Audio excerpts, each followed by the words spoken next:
سلام. اگه صاحب کسب و کاری این آموزش رو تا انتها ببین، ولی اگه صاحب کسب و کار نیستی با خیال راحت اینو رد کن و برو سراغ آموزش های دیگه. قراره یه موضوع خیلی مهم و کلیدی دربارش صحبت بکنم، چیزی که زیاد دربارش صحبت نمیشه و همه میرن سمت تکنیک های فروش، تکنیک های متقاعد سازی و اینها، در حال اینکه شما هر چقدر هم تکنیک بلد باشی تا یه جایی جواب میده، بعد از اون دیگه جواب نمیده.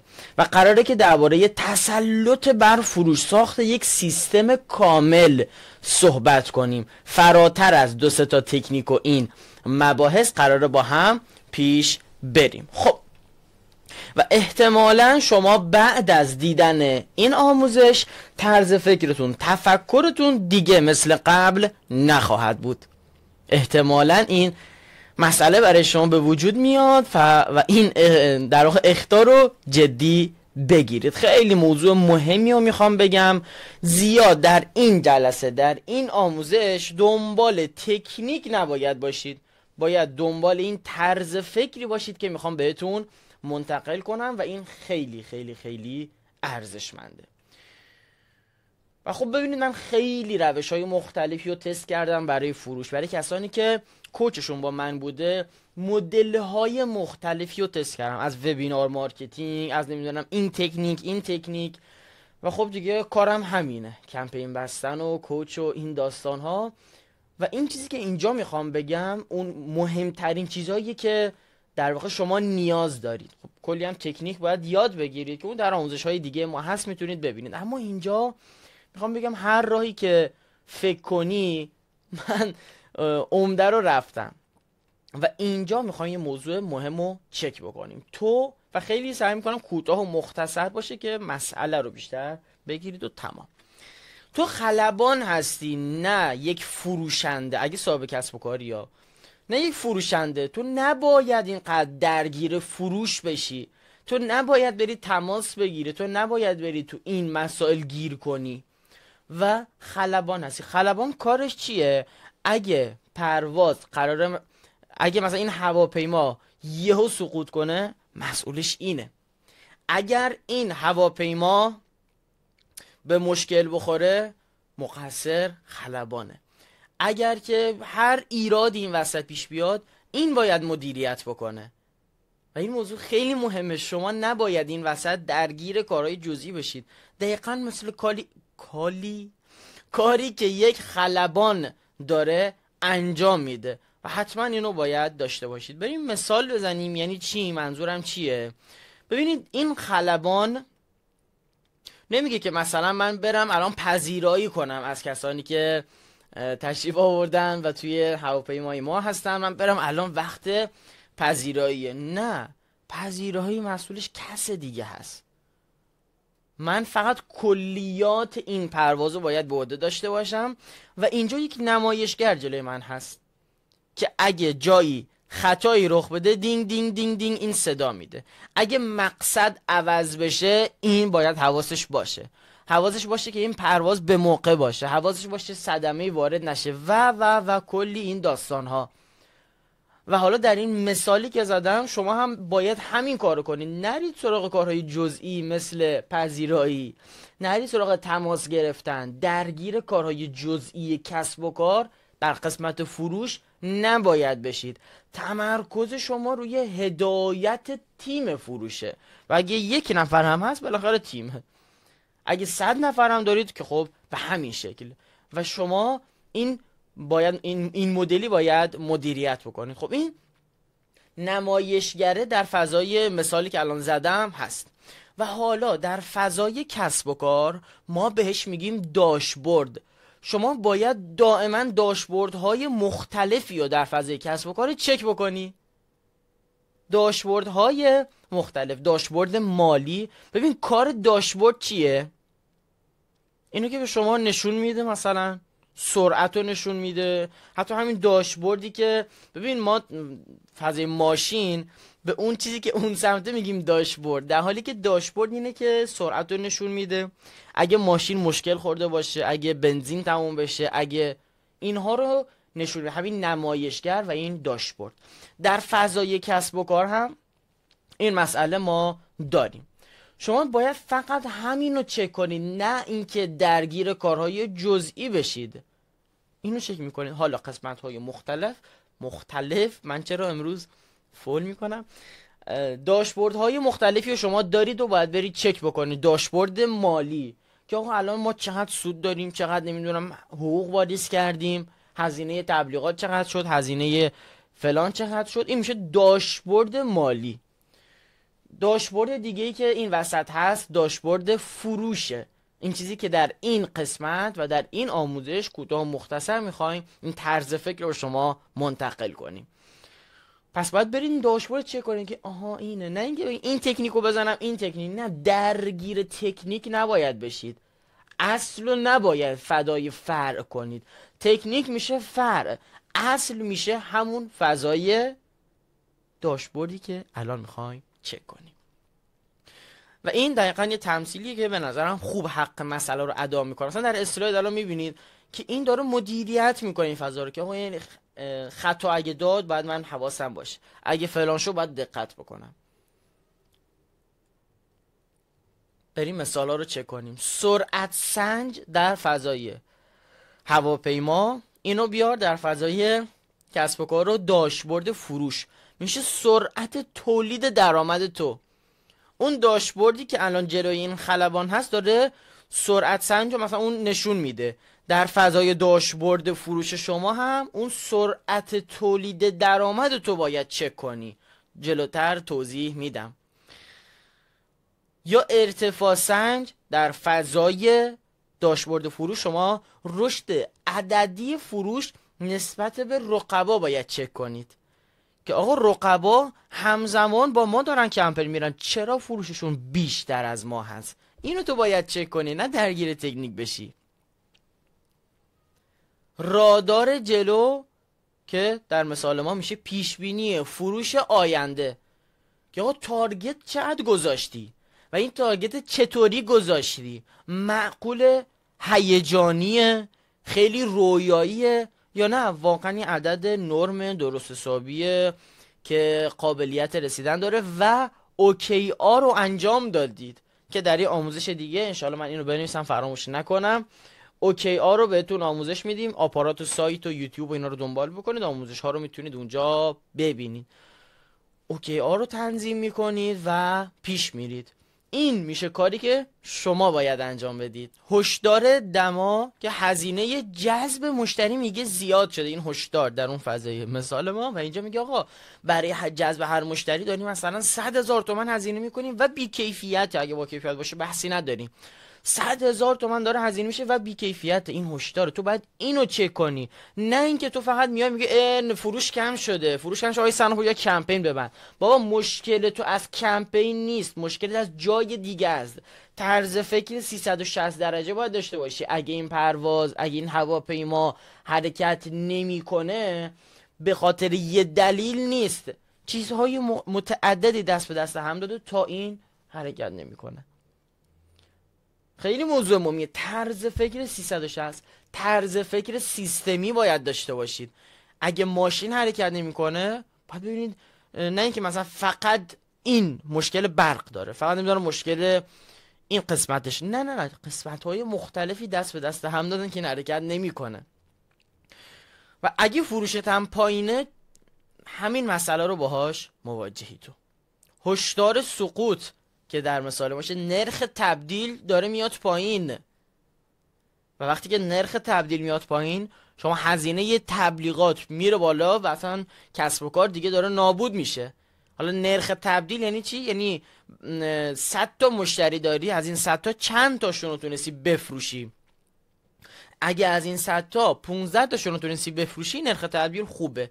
اگه از 100 تا تماس یکی فروختی نرخ تبدیل داغونه. و اینجا این دینگ دینگ دینگ هشدار میده. هدفیاب در اینجا میشه لیدهای با ارزش واقعی کجا هستن که بریم اونا رو بیاریم. نقشه مسیر در مثال ما میشه قیف فروش چطور طراحی کنیم. یه آموزش دیگه داریم که برید ببینید، رایگان، کوتاه و مختصر گفتم چطور قیف فروش رو طراحی کنیم. و باید استراتژیک به موضوع نگاه کنی. اگه میبینی فروش پایینه تنها یه دلیل نداره، برو کل اجزا رو چک کن.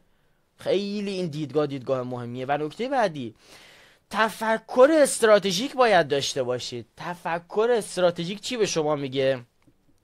میگه که الان دقیقا مثل شطرنج، این مهره رو که داری حرکت میدی باید فکر 4 قدم بعدیت کنی که اگه اون مثلا این سربازو آورد، اگه اون اسبو زد، اگه این فلان شد، من چی کار باید بکنم.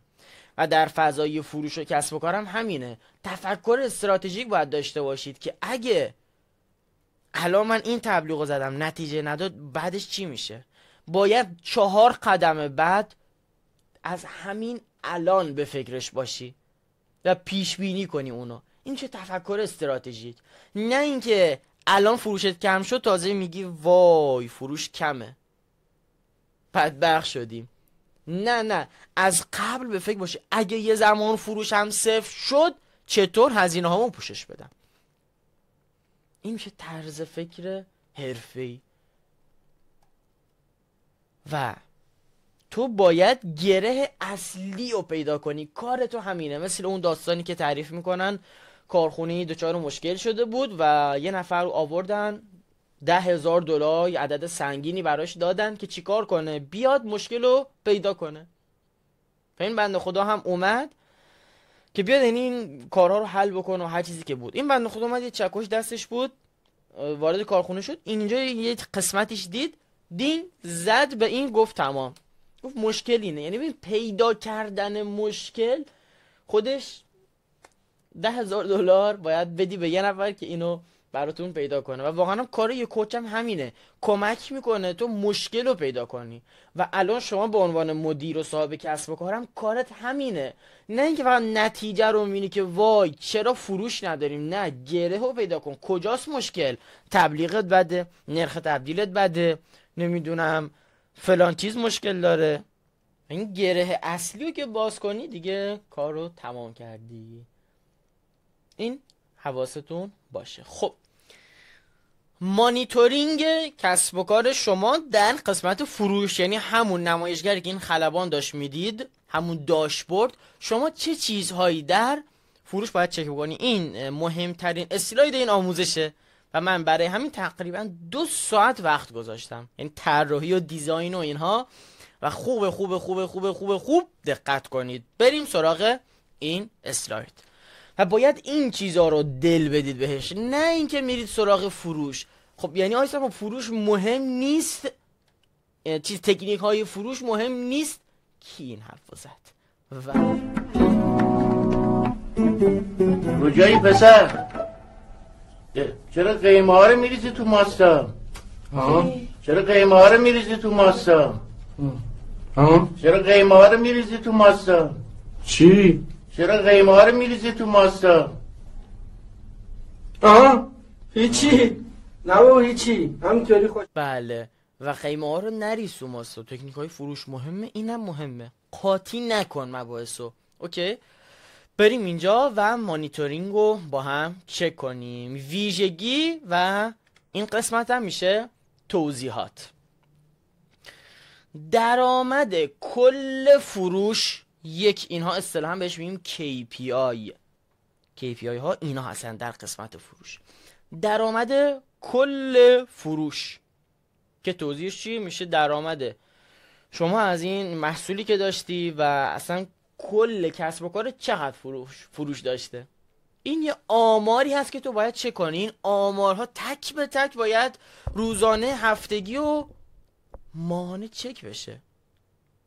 نرخ تبدیل لید به مشتری، لید یعنی همون مشتریان احتمالی، سرنخ‌ها، میگه نرخ تبدیلش چقدره که اینجا توضیحش میشه لیدهای تبدیل شده به مشتری. خب دیگه چی؟ بیا بالا. هزینه جذب مشتری. آقا برای به دست آوردن یه مشتری چقدر هزینه کردی؟ اصلا این آمارا رو نداریم. کوچ بنده خدایی بودم، باور کن سود خودشو نمیدونست. حالا نمیگم کسب و کارش چیه، سودشو نمیدونست. و این فروش با سود و درست حسابی اصلا آماری نداشت. خیلی این فاجعه است، خیلی. و فکر میکنیم که این چیزا ساده است. ببین اولیش چیه؟ درآمد کل فروش، اینو باید بدونی و من بهش گفتم برو حساب کتاب کن. و هزینه جذب مشتری، برای به دست آوردن یه مشتری داری چقدر هزینه میکنی؟ این کجا به دردت میخوره؟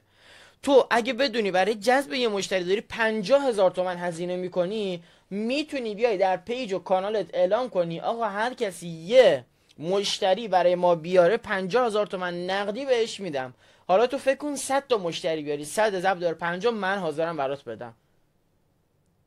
این اینجا به درد میخوره و اینه آمارها. داشبوردو چک کن. و بعدیش ارزش طول عمر مشتری. ارزش طول عمر مشتری چقدره؟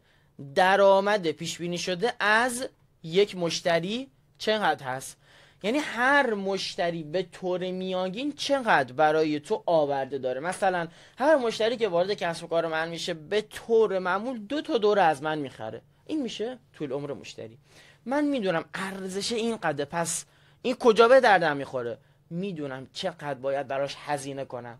اگه مشتری برای من 100,000 تومنم بیفته ارزش داره. چرا؟ چون به طور میانگین 2 میلیون مثلا برام آورده داره، 2 تا دوره ازم میخره. و حالا تو باید در کسب و کار خودت اینو به دست بیاری. و بریم بعدی. عذرخواهی میکنم. و این بحثه که تا به اینجا این بحثه چی کار میکنه داشتیم. پس این میشه مدت چرخه فروش. بینش یه توقفی من کردم، یه کوچولو هم صدام گرفته، از این جهت عذرخواهی میکنم و پیش بریم. نکته بعدی، بریم جلوتر. نرخ بستن فروشی که از چیزایی که شما باید حتما بهش دقت بکنید، نرخ بستن فروشه که آقا از این تعداد مکالمه چند تاش به فروش منجر میشه. خب بریم این سمت و تمام اسلاید. فروش های موفق بسته شده.